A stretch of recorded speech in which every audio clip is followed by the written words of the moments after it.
Son las 2, la 1 en Canarias. Última hora en COPE. Estar informado. El presidente del PP, Alberto Núñez Feijóo, prepara para este martes su debate de investidura al que llega sin apoyos para ser elegido presidente del gobierno. El líder popular prepara este debate tras haber exhibido fuerza en un acto masivo este domingo en Madrid, en el que han participado entre 40.000 y 60.000 personas contra la amnistía. David Casado, buenas noches. Buenas noches. Calles repletas, multitud de pancartas y con gritos de unidad y en contra de Puigdemont. Bajo el lema "Frente a la amnistía, igualdad", se ha desarrollado este acto organizado por el Partido Popular, en el que el objetivo era claro: cargar contra esa ley de amnistía que permitiría a Pedro Sánchez revalidar su cargo en una futura investidura y ya le haría el tercer mandato consecutivo. El líder de los populares, Alberto Núñez Feijóo, ha cargado contra Sánchez y ha pedido que no tome el pelo y no tome por tontos a los españoles. Llaman a la amnistía normalización y llaman a perder ganar. Pues bien, y yo lo que digo es que no nos llamen tontos a los españoles, porque no somos tontos. No somos tontos. Arropado por los expresidentes José María Aznar y Mariano Rajoy, Feijóo ha dado por hecho que no logrará los apoyos suficientes para alcanzar la Moncloa, precisamente a apenas 24 horas del debate de investidura. Y mientras este mitin sucedía en Madrid, en Barcelona, el líder socialista y presidente del gobierno en funciones, Pedro Sánchez, criticaba ese acto. Ha dicho que nadie les va a dar lecciones de constitucionalismo. Que nosotros no repartimos carnets de constitucionalistas y tampoco damos lecciones, porque cumplimos con la Constitución todos los días del año, de pe a pa, de la A a la Z. Ese es el Partido Socialista. Juan Carlos I va a llegar este lunes a la localidad pontevedresa de Sanjenjo, en la que es su cuarta visita a España desde su marcha a Abu Dhabi, en los Emiratos Árabes Unidos, en agosto de 2020. Tiene previsto estar una semana con sus amigos de la vela y participar con el Bribón en la regata del próximo fin de semana. Llegará al aeropuerto de Vigo a bordo de un avión privado que prevé aterrizar a última hora de la mañana. Con la fuerza de ABC. COPE. Estar informado. Victoria del Atlético de Madrid ante el Real Madrid en el derbi que ha cerrado la jornada 6 de la Liga de Fútbol. Carla Otero, buenas noches. Buenas noches. El Atlético de Madrid, con 3 goles de cabeza, se ha adjudicado este domingo con autoridad el derbi ante el Real Madrid 3-1 en el Metropolitano, con 2 tantos de Morata y Griezmann por parte del Atleti y 1 de Kroos por parte del Madrid. Primer partido de la temporada que pierde el equipo blanco y con ello el liderato, ahora en poder del Barcelona, que está igualado con el Girona. Así valoraba el técnico rojiblanco, el Cholo Simeone, esta victoria. Contento, el equipo hizo un buen partido. En el 2-0 retrocedimos demasiado, le dimos muchas posibilidades a ellos de jugar donde son mejores. Tiene muchas situaciones en las puertas del área, juntando mucha gente. Le faltaba a José Lu en esa parte del partido, pero evidentemente nos generaron esa dificultad que los hizo llegar al 2-1. Por otro lado, la Real Sociedad se va recomponiendo poco a poco del comienzo liguero con 3 empates. Se ha impuesto por 4-3 ante el Getafe, su segunda victoria consecutiva en el Real Arena. Del resto de la jornada, 6 en este domingo: Rayo Vallecano 1, Villarreal 1, Las Palmas 1, Granada 0, Betis 1, Cádiz 1. Gracias, Carla. Tienes más información en nuestra página web en cope.es. Sigues ahora en La Noche con Adolfo Arjona. COPE. Estar informado.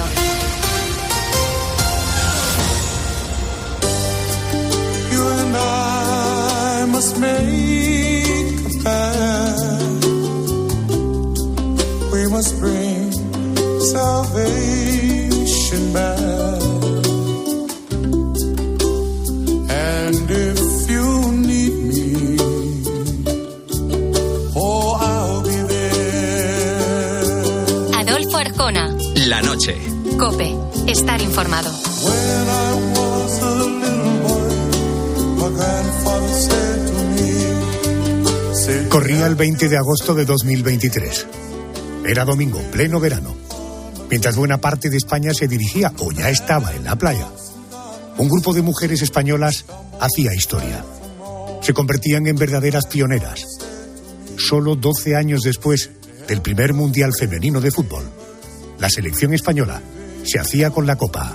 Es España acaba de ganar un mundial otra vez. El fútbol femenino hace historia. Tenemos una estrella. Gracias, chicas. Gracias, España.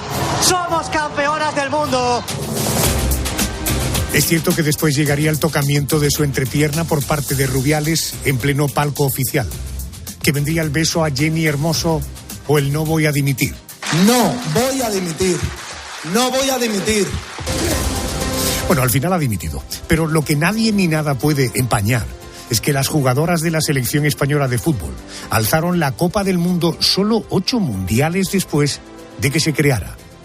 En el caso de la selección masculina de fútbol, necesitaron 80 años para ganar el Mundial de Fútbol. Fue en Sudáfrica, como recordarás, en el año 2010. En esta próxima hora hablamos de mujeres pioneras, nombres de mujeres con una valiente historia detrás, como es el caso de Ana Carmona Ruiz, más conocida como Nita, considerada la primera mujer que jugó en un equipo de fútbol en el Estado español. Mónica García, buenas noches de nuevo. Hola, Adolfo. A ver, cuéntanos la historia de esta señora, Nita Carmona. Bueno, nació en el barrio malagueño de Capuchinos en 1908, un año después, por ejemplo, para situarnos, de que su paisano Pablo Ruiz Picasso pintara Las señoritas de Aviñón. Aquella era una España en blanco y negro, donde las mujeres no podían vestir pantalón corto ni podían correr por un campo de fútbol para terminar sudadas. Era una España en la que el deporte para la mujer quedaba relegado a una partida de tenis, eso sí, pues vestida con camisa y falda larga, con medias tupidas, con una enorme pamela. Además, un deporte, el tenis, por ejemplo, exclusivo de la clase social alta. Sin embargo, la malagueña Nita Carmona se las ingenió para disfrutar del fútbol, aquel deporte que le apasionaba tanto que le mereció ser rapada, ser denunciada, incluso ser encarcelada. Ahora, más de un siglo después de su nacimiento, el Ayuntamiento de Málaga va a poner su nombre a una calle de la ciudad. Vamos a conocer detalles de la historia de Nita Carmona. Me ayuda y me va a ayudar Jesús Hurtado. Él es periodista deportivo, investigador, por tanto colega, compañero. Querido Jesús, buenas noches y bienvenido a la COPE.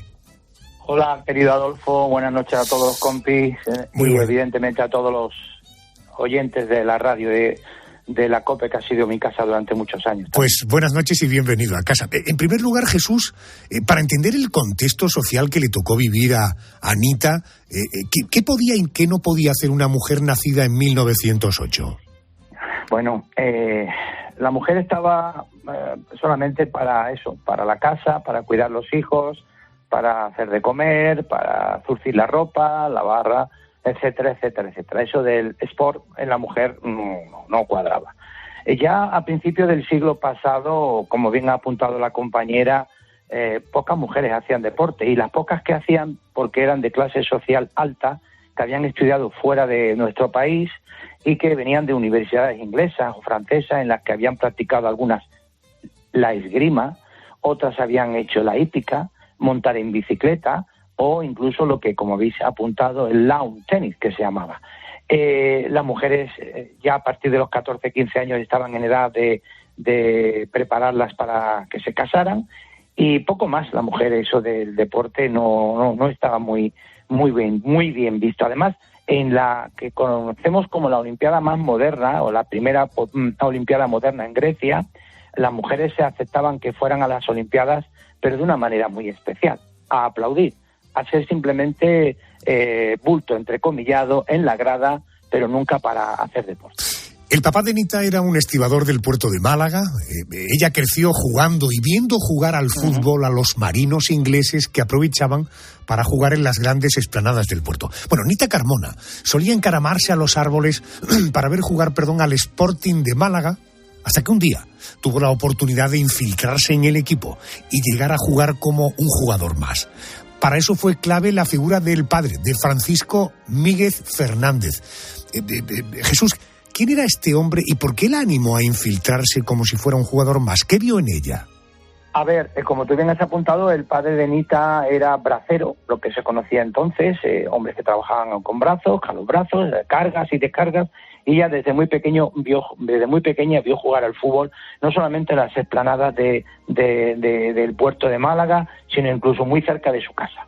porque el fútbol fue una semilla que fue creciendo en todos los barrios, ¿no? La pelotita pequeña de trapo, la pelotita con papel y cartón hecha, bueno, pues que no era prácticamente ni redonda, y ella pues tiene la suerte de que en esos momentos en el que se vincula a jugar al fútbol con niños y que ya sus padres le dicen o le daban la represalia de que llegaba a casa y venía con magullada, arañada por moratones, por las patadas que se daba con los niños y con personas que se metían en esas melés que se denominaban como hoy día se conoce en el rugby.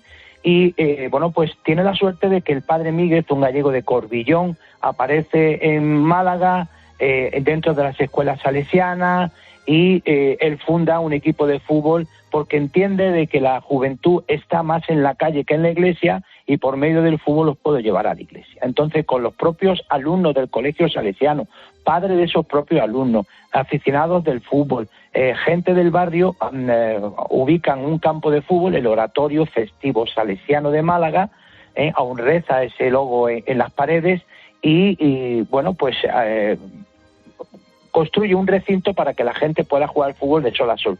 Eso conlleva de que incluso él puede alquilar ese campo de fútbol para que la gente se deje un dinerillo, porque no había campo de fútbol. Estaba el campo de los Baños del Carmen, el campo de la calle Cristo de la Epidemia, que duró muy poco tiempo, y explanadas, incluso la gente jugaba en la plaza de toros bajo un alquiler, hasta que los puristas vieron que un deporte inglés se metía en la fiesta nacional y prohibieron que incluso se jugara en las plazas de toros al fútbol.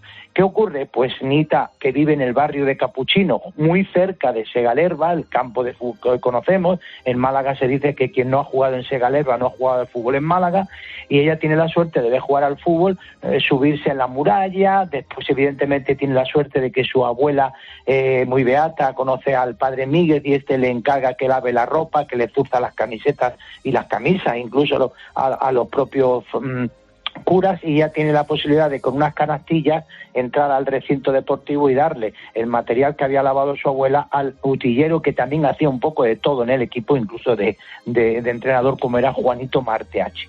¿Y qué ocurre? Pues ella tiene la posibilidad de que en ese tiempo en que no hay nadie en el campo, calzarse las botas, poderle pegar a la pelota y tener una práctica con el balón que no tenían los propios practicantes al fútbol, que iban de pe a pa a jugar al fútbol a ese campo, y con ese equipo que fundó el propio padre Miguel, el Sporting Salesiano de Málaga, que después le quitó aquello de Salesiano y se quedó ya en competición muy reglada como Sporting de Málaga, que fue uno de los equipos cantera del fútbol malagueño a mitad del siglo XX. Bueno, esta señora consigue convertirse en ayudante del masajista, siendo su labor básicamente lavar la ropa. Así que ella se colaba como mujer en la lavandería, y de allí salía ya disfrazada de hombre. Como su abuela le había enseñado a coser, sabía cómo remendarse la ropa y cómo ocultar las formas femeninas. Jesús, llegó un momento en el que fue denunciada por alteración del orden público. ¿Qué supuso aquello para Anita Carmona? A ver, ella, a tenor de que tenía la posibilidad de entrar al recinto deportivo, bueno, pues podía utilizar, como te he dicho, todo el material deportivo, y se podía calzar esas botas pesadas y tener contacto con esos balones grandísimos, ¿no? En Málaga le llamaban el pelotón, a la pelota grande. Había un refrán antiguamente, al principio del siglo pasado, porque en España tan solo se jugaba pelota con la mano, lo que conocemos hoy con el frontón. Había una cancioncilla: hoy no se juega en mi pueblo a pelota con la mano, ahora se juega a patadas. Y dicen que adelantamos, ¿no? Entonces ella, cuando entraba en el campo, pues tenía la posibilidad de eso, de vestirse allí, y cuando acompañaba a veces al equipo, como llevando las canastillas con la ropa de los jugadores que se vestían en cualquier parte, porque recordemos que en los campos de fútbol pioneros de Málaga no había vestuarios, los jugadores iban vestidos ya de casa con unas gabardinas que le cubrían prácticamente el cuerpo, porque recordemos que eran los jugadores de fútbol en nuestro país a principios del siglo pasado no podían tener un pantalón por delante, por encima de la rodilla, eran pantalones largos, medias muy altas, camisolas muy duras por el tejido que tenía. Los que jugaban al fútbol se ponían una gorrilla, porque claro, golpear de cabeza a un balón de aquellos pesados con el correillo te podía producir o cortes en la ceja o desprendimiento de cuero cabelludo, ¿no? Entonces, ¿qué ocurría? Pues muchos jugadores jugaban con una gorrita, con una especie de boinita. Después pasó a ser un pañuelo, que hemos visto en muchas fotos de los años 30, de los años 40 de futbolistas que visiblemente en el 11 que forman, se ven con su pañuelito en la cabeza, precisamente no era para el sudor, era para que cuando remataran de cabeza no se dieran con el correillo. Y claro, ella tuvo la suerte de poder jugar al fútbol, más que nada porque acompañaba al equipo, y cuando muchas veces en esos partidos que eran retos entre un barrio y otro, o en una localidad a otra, y faltaba alguien, pues el padre Miguel, que acompañaba mucho porque también le gustaba mucho el fútbol, le decía: Anita, vístete, pasa desapercibida, porque ella evidentemente era espigada, alta, en esos tiempos no tenía tampoco mucho pecho que poder ser visible para los hombres, aparte que ella se vendaba el pecho y demás, pues pasaba precisamente perfectamente como un chaval, como un joven. Entonces pues jugaba. ¿Qué ocurre? Cuando empieza a jugar al fútbol hay gente que ve que ella juega mejor y hay envidia. Los propios compañeros del propio equipo que no jugaban y jugaban Anita se chivaban: es que está jugando una mujer, es que no puede ser esto, es que esto es un escándalo. Y claro, había gente que hacía caso a lo que le decían los demás e iban al partido de fútbol a ver si veían a Anita jugar al fútbol para perseguirla, para decirle todo, o incluso algunos para verla jugar. ¿Qué ocurre? Cuando a veces esto se producía y había esta cierta envidia y la gente saltaba al campo porque no había vallas, no había absolutamente ni siquiera guardia municipal en algunos partidos reglados, pues ¿qué ocurre? Pues iban todos a por Nita. ¿Qué ocurre? Pues eso daba origen a que en aquella Málaga de mitad de los años 20, todo lo que se produciera con algún tema de esto era alteración de orden público. Y a veces, pues, juego detenido, gente corriendo de un lado para otro, la gente que quería coger a Anita, otros que querían quitarle la ropa, otros que querían descubrirla, algunos que querían pegarle patadas, había quien le tiraba piedra, etcétera, etcétera, etcétera. Y eso le conllevó a Anita Carmona que en muchos momentos, pues, sufría arrestos, sufría a veces arrestos domiciliarios, el padre también la castigara, el padre Miguel intercedía por ella para sacarla porque la muchacha no había hecho nada malo, pero claro, el problema era la sociedad machista que había en ese momento. Correcto. Bueno, pues la familia, después de estos incidentes, de algún encarcelamiento, decide enviarla con unos familiares a Vélez Málaga, que es un pueblecito que está a 40 kilómetros de la capital. Allí, lejos de encontrar un castigo, encontró la felicidad, porque pudo jugar con conocimiento de su propio equipo. Llegó a aparecer incluso en alguna fotografía, por supuesto, vestida de hombre, pero sin tener que engañar a los compañeros. Incluso aparecía su sobrenombre como parte del equipo. Se hacía llamar Veleta, porque según sus compañeros cambiaba de hombre a mujer como una veleta. Nita Carmona siguió jugando al fútbol hasta poco antes de que comenzara la Guerra Civil Española. Unos años más tarde, en 1940, fallecía con solo 32 años. Jesús, ¿de qué falleció y qué queda de ella en su tierra en Málaga? Bueno, Nita Carmona, como tú bien has apuntado, se marchó a Vélez Málaga. El padre Miguel le dijo que ya era insostenible lo que ocurría en Málaga, con prácticamente la gente iba a ver si jugaba Nita para meterse en el campo, y llegó a Vélez Málaga, y a Vélez pues le acogieron bien, porque dos de los jugadores con los que ella jugaba o tenía amistad en el Sporting de Málaga, Quero y Bilba Torrontegui, que después fue delantero de la famosa delantera Estuca del Sevilla, López, Torrontegui, Campanal, Raimundo Berrocal. Bueno, jugó en primera división y quedó hasta campeón de un trofeo y varios trofeos españoles, llegó a ser internacional. Bueno, pues estaba alternando lo que se llamaba el profesionalismo marrón en Vélez Málaga, en el equipo del Vélez que se había fundado en 1922, que está prácticamente en el centenario. ¿Qué ocurrió? Pues allí se la acogieron bien y la acogieron con el mote. En los primeros partidos que la acogieron con el mote, pues todos los compañeros se pusieron uno para no declararla Nita ni decirle Nita, y ella era veleta, igual que el portero era batatero porque su padre vendía batata, estaba manco porque le faltaban 3 dedos, estaba Terry porque era uno que tenía origen inglés, estaba el sillero porque su padre hacía la silla de tal, etcétera, etcétera, un mote, sí, etcétera, etcétera. Entonces Nita pues tiene la posibilidad de jugar aquí infiltrada y siempre con un pacto de caballero de los compañeros. Lo que no tuvo en Málaga lo encontró en Vélez Málaga. Pero claro, esto no podía seguir así, porque cada vez se pusieron más complicadas las posibilidades de jugar una mujer con hombres. Y Nita vuelve a Málaga, se dedica a lavar ropa, a coser y demás, y llega el azote en dos fuertes épocas de lo que se llamaba el tifus exantemático, en lo que popularmente en Málaga le llamaban el piojo verde. Y en el segundo azote que tuvo Málaga, que murió muchísima gente, y está en la hemeroteca, pues Nita contrajo el tifus y murió muy joven. Ella muere enterrada con la camiseta del Sporting de Málaga en el cementerio de San Rafael. Ahora, por cierto, han aprobado ponerle su nombre a una calle de la ciudad. Querido Jesús, te mando un abrazo muy fuerte. Gracias por atenderme y buenas noches. Buenas noches y un saludo. Gracias. Nita Carmona está considerada una de las primeras mujeres que en España jugaron al fútbol.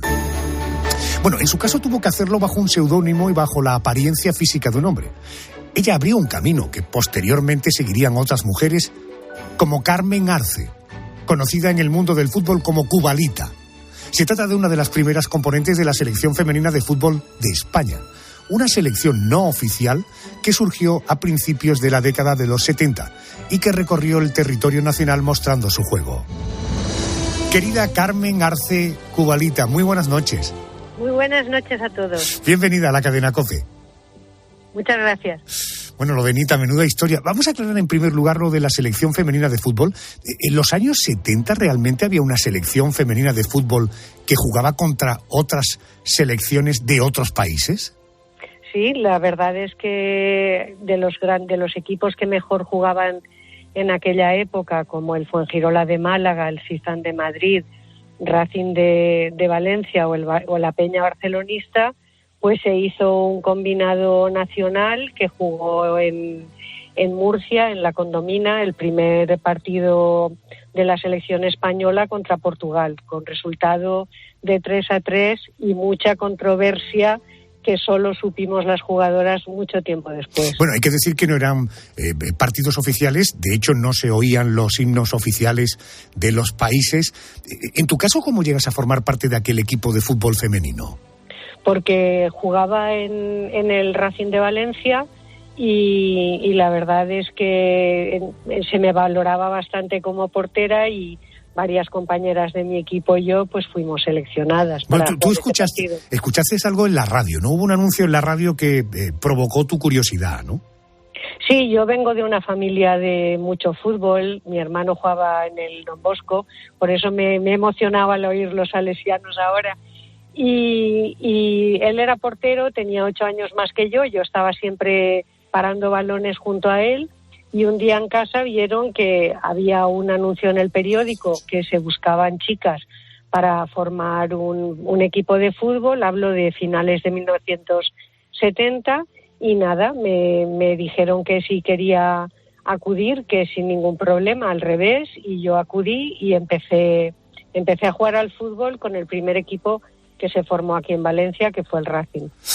Sé que has seguido el mundial que han hecho las jugadoras actuales de la selección española de fútbol, que has disfrutado muchísimo como todos nosotros, pero durante 40 años no has podido ni siquiera ver fútbol. ¿Esto por qué? ¿Qué te hizo el fútbol? Pues, lo primero de todo fue que nosotras vivíamos el fútbol con una pasión, jugábamos muy bien al fútbol, porque yo he jugado con y contra jugadoras que a día de hoy serían internacionales. El tema es que la Federación Española, cuando vio que no éramos una broma, que se llenaban los estadios como la Rosaleda o el mismo Campo del Levante con muchos miles de espectadores, a partir del partido contra Italia en Córdoba, con un nodo que es muy humillante y muy doloroso, intentaron apagarnos, intentaron que no jugásemos. Entonces, en mi caso personal suceden dos cosas, y es que cuando mi equipo no puede seguir jugando, las jugadoras sin sueldo, sin seguro médico, después de tantos años, no podemos continuar. Y pues imagínese que tú estás en los periódicos, estás jugando a lo que más te gusta en el mundo. Por un lado eso se termina y por otro, como mi madre estaba muy enferma en aquel tiempo, sus propios traumatólogos me quisieron hacer una revisión, vieron que tenía una lesión ligamentosa como ella y me operaron las rodillas y yo pasé de ser una portera de fútbol a no poder bajar escaleras. Entonces me dolía tanto ver el fútbol femenino como ver los calentamientos de porteros, por ejemplo, cuando iba a Mestalla. Entiendo. Tuve un duelo que me duró muchos años. Me han contado que conoces algunas jugadoras de la selección, pero lo mejor es que ellas te conocían a ti, que conocían a Cubalita, ¿verdad? Sí, la verdad es que he tenido la suerte de hacer un documental de Rakuten con Alexia Putellas que se llama Campeonas, y como ahora ya estoy curada, pues voy a verlas jugar y sí, tengo relación con alguna jugadora y bueno, la verdad es que sí, que sí que me valoran un poquito como una vieja gloria. Oye, ¿no conocerás a Jenny Hermoso, no? También. ¿Ah, sí? Sí. ¿Y a Rubiales? También. ¿Crees que lo que ha pasado tiene fundamento y que Rubiales está donde debe estar? Bueno, yo creo que yo separaría dos cosas. Separaría por un lado que todo el comportamiento cuando termina el partido de la selección es impropio, porque está representando a España, hay sponsors, hay empresas que ponen su imagen en el fútbol español. Su comportamiento, el comportamiento de Rubiales es impropio, y yo creo que aunque lo que pasó con Jenny es quizás lo más grave, su comportamiento no fue apropiado con ninguna de las jugadoras.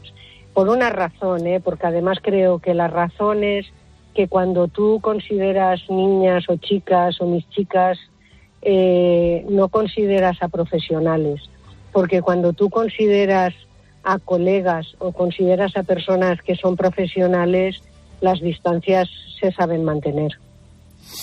No se puede decir más claro y de manera más serena. Carmen Arce, Cubalita, gracias por atenderme, te mando un beso enorme, gracias. Un abrazo para todos los oyentes y para ti. Un abrazo.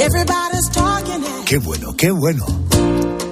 I don't hear a word they're saying, only the echoes of my mind. People stop and stare, I can't see their faces, only the shadows of their eyes. I'm going where the sun keeps shining through the pouring rain, going where the weather suits my clothes, banking off of the northeast wind, and I'm sailing on a summer breeze, skipping over the ocean like a stone. Esta noche estamos conociendo la historia de mujeres que fueron pioneras. Fue el caso de las futbolistas Nita Carmona y Carmen Arce, Cubalita, como te he contado ya. Pero no solo en el deporte. Hubo y hay más mujeres pioneras en distintos ámbitos. Es el caso de la esclava afroamericana Harriet Tubman. Quédate pegado a la radio o a tu dispositivo móvil si nos escuchas en podcast, porque tiene una historia de película. De hecho, se llevó a la gran pantalla en los años 70, en 2019. Niños apaleados por no trabajar. Niñas violadas antes de su primer periodo. Hermanos azotados hasta casi desollarlos. Hermanas vendidas sin sus hijos. Los esclavos siguen sufriendo estas atrocidades. He oído sus gemidos. Daré hasta la última gota de sangre en mis venas por liberarlos. Bueno, esta mujer fue pionera en la lucha contra la esclavitud y en la lucha por conseguir el sufragio para las mujeres. Nos tenemos que situar en el estado de Maryland en 1822, que es cuando Harriet Tubman nació siendo esclava. Desde niña recibió palizas e insultos, pero lejos de asustarse, cada uno de aquellos golpes la hacían más firme en su sueño. Escaparía de allí y sería libre. Si huyes sola, serás como una liebre rodeada de zorros. Si no te alcanzan los traficantes, lo harán las serpientes o los lobos rojos. Quizá no se hayan dado cuenta, podrías volver antes de que amanezca. No volveré. Quiero ser libre. Bueno, y lo conseguiría. Consiguió ser libre. Pero, Mónica, no solo ella, ¿verdad? No, solamente ella no. Harriet Tubman llegó a liberar a 300 esclavos, a los que condujo por rutas secretas durante miles de kilómetros. Le pusieron el sobrenombre de Moisés, en alusión al profeta que guió a los hebreos a la libertad. El día que murió, el 10 de marzo de 1910, miles de personas rodearon su casa y cantaron el himno que los esclavos cantaban mientras trabajaban en los campos de algodón. Swim Low, Sweet Chariot. Swing low, sweet chariot,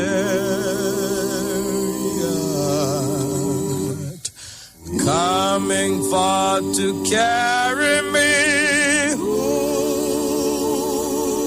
Mécete suavemente, dulce carruaje, que vienes a por mí para llevarme a casa. Esa es la traducción del estribillo de este tema que lo escuchamos de la voz de B.B. King, pero que se popularizó mucho antes, en 1850, entonado por voces negras que trabajaban el algodón de sol a sol. Miles de esclavos que corrieron suertes muy diferentes, algunos con un propósito que persiguieron a pesar del riesgo al castigo, a los latigazos, incluso a la muerte, la búsqueda de la libertad. Pionera en aquella lucha fue Harriet Tubman. Quiero presentarles a una mujer extraordinaria, la señora Harriet Tubman. Harriet escapó de la esclavitud ella sola hace apenas un año y ya ha vuelto para liberar a otros. En reconocimiento a su valentía, será admitida en el comité como revisora del ferrocarril. Bueno, me va a ayudar a poner en pie esta historia Sandra Ferreres, autora especializada en historia de las mujeres, con libros, por ejemplo, pioneras del feminismo, La revolución de las invisibles, Mujeres en la historia de España, publicadas con Ático Libros. Querida Sandra, buenas noches. Hola, buenas noches. Buenas noches y bienvenida a la COPE. ¿Solo podemos llegar a imaginar lo que pasaron aquellos esclavos afroamericanos de la América profunda? ¿Cómo fue la infancia y la juventud de nuestra protagonista? Pues la infancia y la juventud de Harriet, que, bueno, ella nació con otro nombre, ella se llamaba Araminta, fue, pues, nos lo podemos imaginar o no nos podemos hacer una idea de lo dura que fue su vida, porque Araminta nació siendo ya esclava, ella nació sin saber lo que era la libertad. Siendo ya una niña, empezó a trabajar en la plantación de Maryland, cuidando a los hijos de sus señores. A medida que iba creciendo y que su cuerpo se iba formando y que podía ser más fuerte, la trasladaron a los campos a trabajar pues horas y horas de jornadas extenuantes en las que tenía que estar siempre vigilando que no recibir un latigazo, por no decir muchos, de los capataces que estaban constantemente vigilando a los esclavos, que no se salieran ni un milímetro de su trabajo. Así que, bueno, nos podemos imaginar que no fue una vida fácil. Al nacer en una familia de esclavos, también vio como algunos de sus hermanos, algunos de sus familiares más cercanos eran vendidos para otras plantaciones. Pensemos que aún faltaban más de 4 décadas para que se aprobara la 13ª enmienda que liberaría a todas estas personas, es decir, en aquella época prácticamente para ellos pues era ciencia ficción. Además de recibir latigazos, en el caso de Araminta, de Harriet, en cierta ocasión, siendo una joven, recibió una pedrada en la cabeza que la dejó muy mal herida. Obviamente no la atendieron ni ningún médico ni nadie, y desde entonces sufriría toda su vida unos dolores de cabeza tremendos, y justo en aquella época ella se estaba refugiando en la espiritualidad, en el cristianismo, y desde entonces tenía una especie de visiones, tenía mareos, tenía unos pensamientos que, bueno, quizás eso le hizo pensar que estaba llamada a todo lo que haría después. Tubman soñaba, nuestra protagonista soñaba con ser libre, y terminó escapándose por segunda vez. En aquella ocasión lo consiguió. No se sabe muy bien la ruta que siguió, pero lo cierto es que caminó más de 145 kilómetros. Aquella hazaña hubiera sido imposible sin la ayuda del ferrocarril subterráneo. ¿Qué era esto del ferrocarril subterráneo y qué papel jugó ella posteriormente en esa red de ayuda a los esclavos? El ferrocarril subterráneo era el nombre que se le daba a una organización clandestina de miles y miles de personas que, sobre todo en las zonas del norte de Estados Unidos y de Canadá, se organizaron para ayudar a todos aquellos esclavos que conseguían salir de las plantaciones para que pudieran llegar a zonas en las que se encontraran a salvo. Estos ferrocarriles era una metáfora, pero en verdad eran casas, eran locales, eran fábricas que principalmente los hombres y mujeres de organizaciones abolicionistas organizaban para que pudieran pasar de una estación a otra, ¿no?, de este ferrocarril y poder salvar sus vidas. Harriet, cuando consigue, como decíais, escapar en esta épica huida que realmente es difícil de entender cómo esta muchacha pudo llegar a escapar.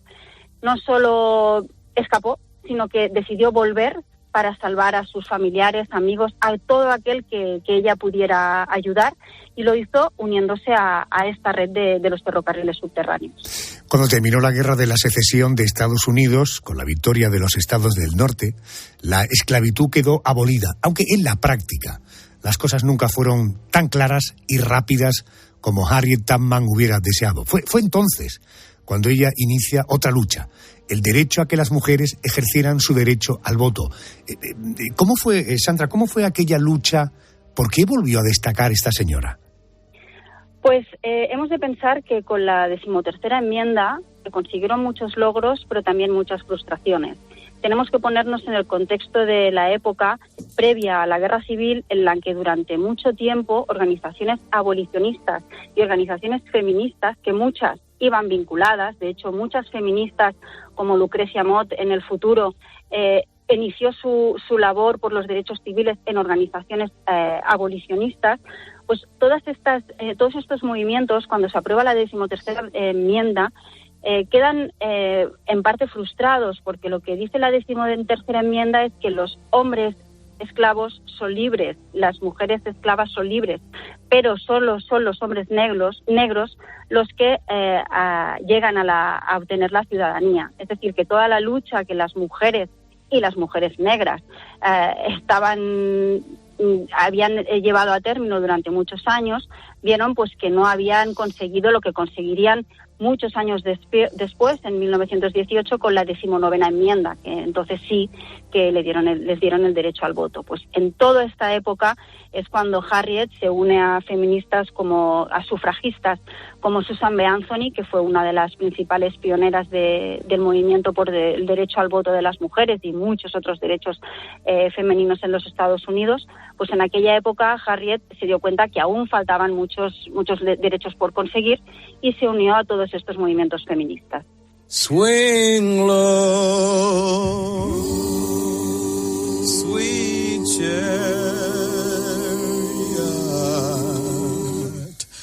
coming far to carry me home. El 10 de marzo de 1913. No se sabe a ciencia cierta con qué edad, porque nunca se llegó a saber el año de su nacimiento, Harriet Tubman fallecía.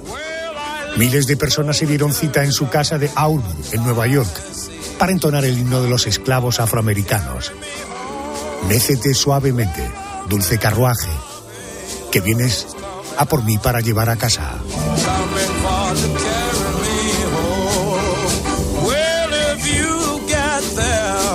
Sandra, para terminar, ¿qué queda de ella en Estados Unidos o en el imaginario de los estadounidenses? Pues Harriet Tubman se ha convertido en un símbolo de la lucha racial, en una de las pioneras de esta lucha por los derechos civiles.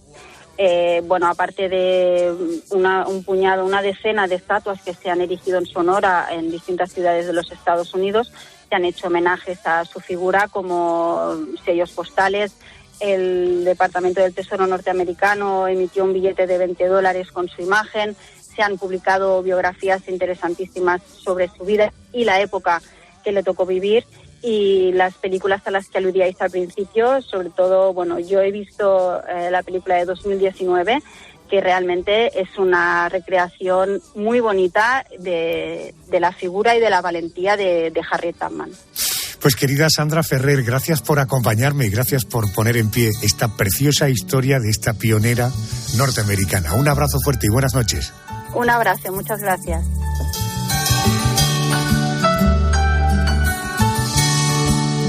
¿Cómo es que te amo así, con todo el pensamiento? ¿Cómo lograste entrar así sin preguntar, robándote el momento? ¿Cómo es que te amo así, sin tanto sufrimiento? ¿Cómo es que es natural que cada amanecer quiero parar el tiempo? Y es que te he dado todo y nada es suficiente, no porque me lo pides, sino porque faltan frenos al quererte. Oh, ¿qué precio tiene el cielo? Que alguien me lo diga. ¿Qué más que darte amor? Yo quiero regalarte el azul de los días.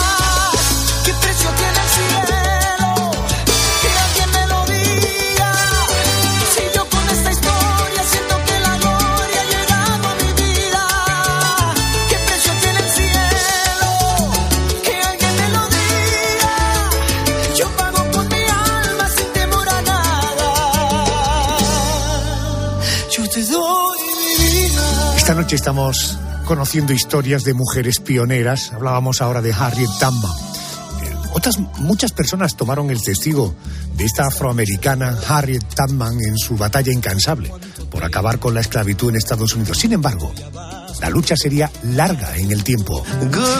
No es hasta el 2 de julio de 1964 cuando el presidente Lyndon B. Johnson firma la Ley de Derechos Civiles, que supuso el fin de la segregación racial. A partir de aquel momento, blancos y negros podían compartir aulas universitarias, autobuses o restaurantes, al menos en la teoría, porque la igualdad real tardaría en llegar. A veces pienso que todavía no ha llegado. En todo caso, en aquel contexto de desigualdad social y racial, crecieron 3 mujeres que terminaron haciendo historia: Katherine Johnson, Dorothy Vaughan y Mary Jackson. 3 mujeres afroamericanas cuyos cálculos matemáticos fueron clave en la llegada del hombre a la luna. Íbamos de camino al trabajo en Langley, en la NASA, señor. Nos encargamos de los cálculos para el lanzamiento de los cohetes. ¿Las 3? Sí, señor. Sí, agente. La NASA. Caramba. No tenía ni idea de que contratasen. Hay bastantes mujeres trabajando en el programa espacial. Para conocer sus historias he querido invitar a Rafael Clemente. Es ingeniero, es divulgador científico, fue el fundador y primer director del Museo de la Ciencia de Barcelona, es autor del libro Un pequeño paso para un hombre, la historia desconocida de la llegada del hombre a la luna, que publica la editorial Cúpula. Querido Rafael, buenas noches y bienvenido a la cadena COPE. Hola, buenas noches, Adolfo. Buenas noches. Un pequeño paso para un hombre. Todavía hay gente que piensa que el hombre finalmente no llegó a la luna. Es increíble, ¿verdad? Sí, es fantástico y además parece que cada día hay más y más jóvenes. O sea, lo curioso es que la mayor parte de negacionistas no habían nacido cuando ocurrió esto. Pero bueno. Vamos a centrarnos en la historia de estas 3 grandes mujeres. Cuéntame, ¿cómo y por qué consiguen estas 3 mujeres llegar a trabajar en la NASA, un campo completamente reservado al hombre blanco, ¿no? Sí, bueno, no fueron las únicas, ni mucho menos. Son las que han adquirido más relevancia, sobre todo gracias a la película sobre sus vidas, que se estrenó hace unos años. Pero vamos, básicamente las 3 compartían un punto en común, que es que eran matemáticas de profesión. Tenían estudios de una serie de temas relativamente avanzados, geometría analítica, cálculo, etcétera. Y habían también dado clase en institutos, en escuelas privadas de la época, con lo cual todas ellas compartían de alguna manera un cierto perfil. Rafael, de manera muy resumida y sobre todo de manera muy clara, ¿exactamente en qué consistía el trabajo de las calculadoras humanas? Bueno, en principio, como dice el mismo título, realizaban cálculos matemáticos muy repetitivos. Pero esto es un trabajo que se ha hecho, no es reciente, que se ha hecho durante siglos. En la época de Kepler, de Tycho, ya habían ayudantes que les ayudaban a hacer todos los cálculos matemáticos que suponían las tablas que habían publicado. Copérnico, por ejemplo, en su famoso libro de la revolución de los orbes celestes, que representó el punto inicial de la revolución copernicana que puso al Sol en el centro del universo, pues acompaña el libro con docenas y docenas de tablas que o bien había calculado él o probablemente le habían ayudado a hacer. Entonces, el trabajo de estas 3 mujeres y de sus compañeras consistía esencialmente en seguir una serie de instrucciones para realizar unos cálculos muy repetitivos. Una órbita no se calcula simplemente con una sola fórmula, sino que hay que ir haciendo tanteos y tanteos y tanteos y aproximaciones hasta que se llega a la solución final.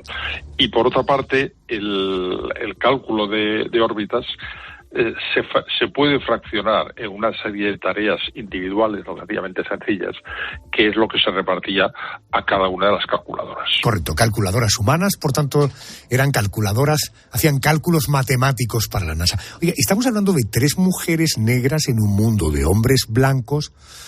Por mucha NASA, por mucho ingeniero que allí hubiera, imagino que se tuvieron que enfrentar a situaciones de abuso y a comportamientos racistas, ¿no?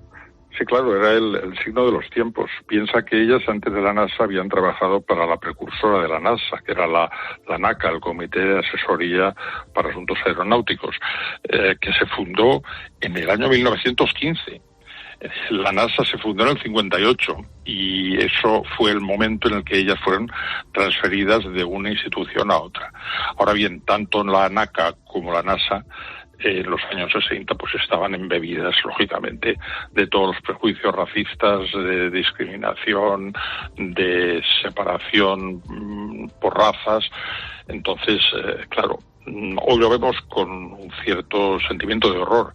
En aquel momento era lo que se llevaba y era lo que la sociedad americana estaba acostumbrada a ver. Aclaramos que antes de la NASA lo que había era la NACA, luego ya se denominó la NASA, ¿correcto? Exactamente. Correcto. Bueno, una de estas calculadoras humanas era Katherine Johnson, la más, sin duda, reconocida de la NASA. Trabajo espacial necesita una calculadora urgentemente. Alguien que domine la geometría analítica. ¿Tienes a alguien? Ya lo creo. Katherine sería perfecta. No hay nadie como ella con los números. ¿Comprobaré su historia? En el año 2015 recibió la Medalla Presidencial de la Libertad de manos del presidente Barack Obama en reconocimiento a su trabajo. Su mayor contribución fue su trabajo en la misión Apolo 11, la primera que logró llegar al hombre a la Luna. Cuéntame, ¿cuál fue su contribución exactamente? ¿Por qué fue fundamental en términos que podamos entender? Ella participó en el cálculo de trayectorias del Apolo. Creo recordar que lo que hizo fue trabajar en las trayectorias de despegue desde la Luna y reencuentro de la nave de exploración lunar con la nave nodriza. Pero esto fue ya al final de su carrera. Realmente lo que de alguna manera le dio más relevancia y que es lo que viene reflejado en la película es sus cálculos en el caso de los primeros astronautas americanos, concretamente en el vuelo de Alan Shepard, que fue un vuelo de 15 minutos nada más. Entonces ella lo que hizo fue calcular, basándose en trabajos previos que ella ya había hecho, calcular el punto de caída donde iba a amerizar la cápsula de Shepard, de tal manera que se le pudiera recuperar rápidamente. Y después, siguiendo la misma técnica, calculó o tenía a mano las herramientas para calcular lo mismo, pero ya para vuelos orbitales, como el de John Glenn.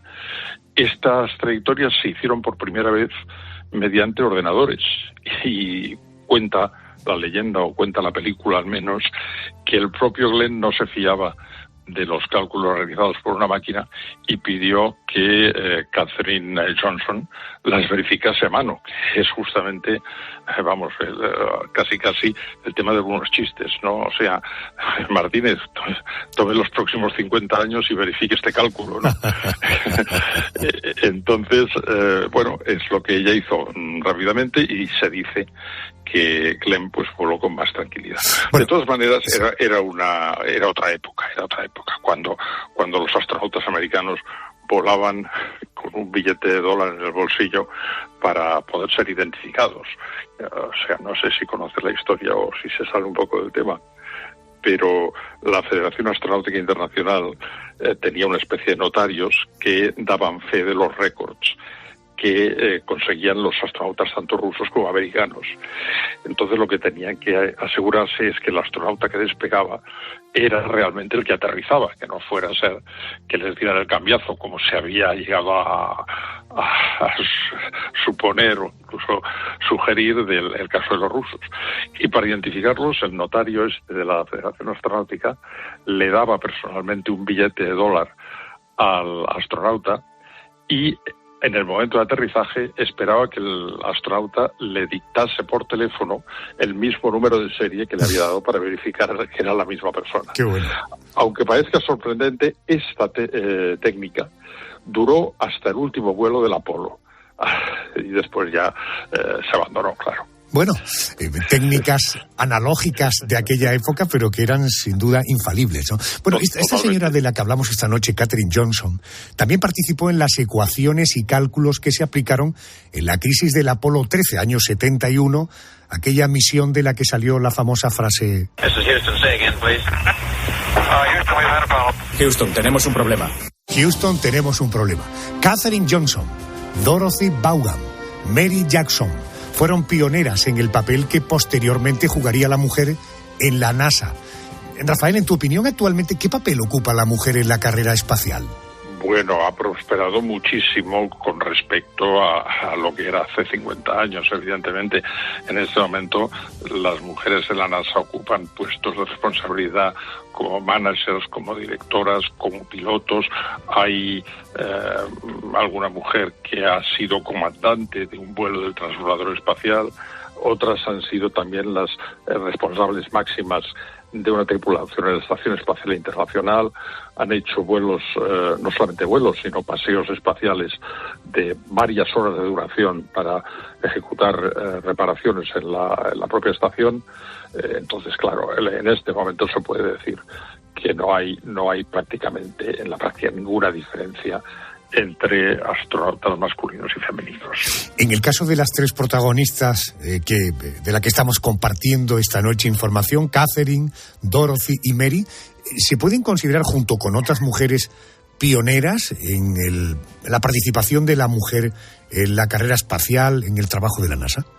Sí, por supuesto, porque además vivieron en un momento crítico. Fue cuando ellas estaban sufriendo estas limitaciones en su trabajo, es cuando empezó a aparecer el movimiento por la igualdad racial. Entonces ellas se convirtieron de alguna manera en un símbolo y, por supuesto, son, como dice la película, unas figuras ocultas que después adquirieron absoluta relevancia. Es Rafael Clemente, ingeniero y, como hemos podido comprobar, un fantástico divulgador científico. Rafa, gracias por atenderme. Buenas noches. Buenas noches, Adolfo.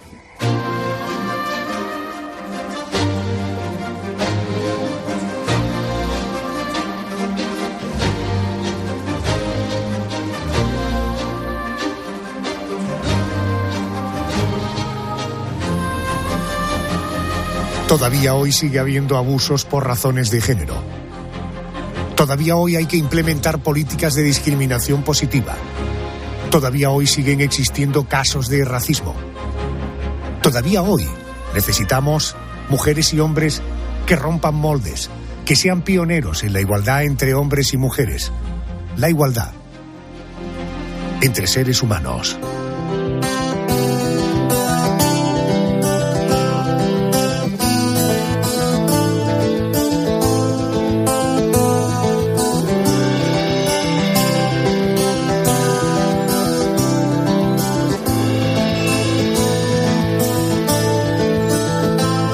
Vamos al boletín de noticias de las 3:02 en Canarias. Ha sido el especial de esta semana. Después de las noticias, vamos a preguntarnos el porqué de las cosas. ¿Por qué ocurren cosas? ¿Por qué tenemos pecas? Fíjate qué pregunta tan sencilla y tan anodina, que seguramente tiene una contestación más compleja. Noticias y luego seguimos.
Well, it slips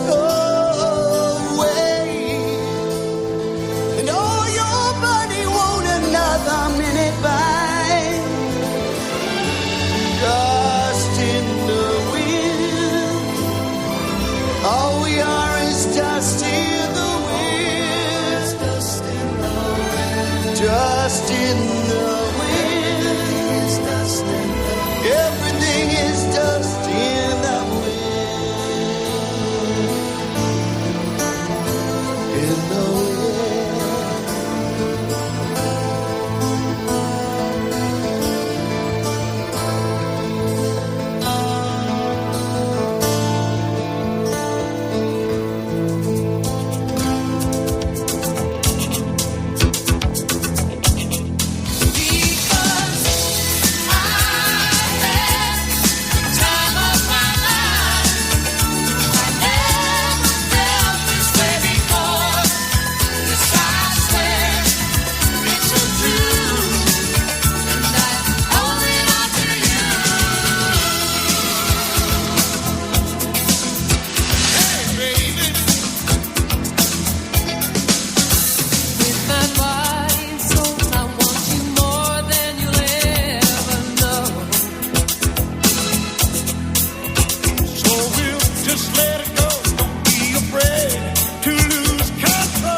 En Twitter en @cope y en facebook.com/cope. Con el dinero no se juega y antes de tomar decisiones necesitas tener la mejor información. La remuneración de los depósitos, por fin. Es decir, que el dinero que tienes en el banco puede empezar a darte cierta rentabilidad. Los tipos de interés que pagamos, créditos al consumo, las tarjetas de crédito, todos suben al acto y sin embargo la remuneración de los depósitos, esto no llegaba. O sea que nadie lo entendía realmente. Los lunes, miércoles y viernes a las 5 encuentras en la tarde de COPE con el profesor Fernando Trías de BES la mejor explicación a tus preocupaciones económicas. Si entras en cope.es tienes la radio en directo, contenidos exclusivos y todos los programas de COPE para escucharlos cuando quieras. Hoy partidazo. Entra ya en cope.es. Este martes hay Liga. Bravo, bravo, bravo. Y te lo contamos en tiempo de juego. Empezamos. ¡Qué bonito, qué bonito! ¡Qué suerte han tenido de poderlo escuchar! Desde las 8:30 de la tarde, Mallorca Fútbol Club Barcelona. ¡Dale, Manolo! Este martes solo hay un plan. Sí, señor. Tiempo de juego. Con Paco González, Manolo Lama y el mejor equipo de la radio deportiva. Un año más, el número 1 del deporte. Y recuerda, la información también continúa con Ángel Expósito y la linterna en COPE+, Onda Media, cope.es y la aplicación móvil.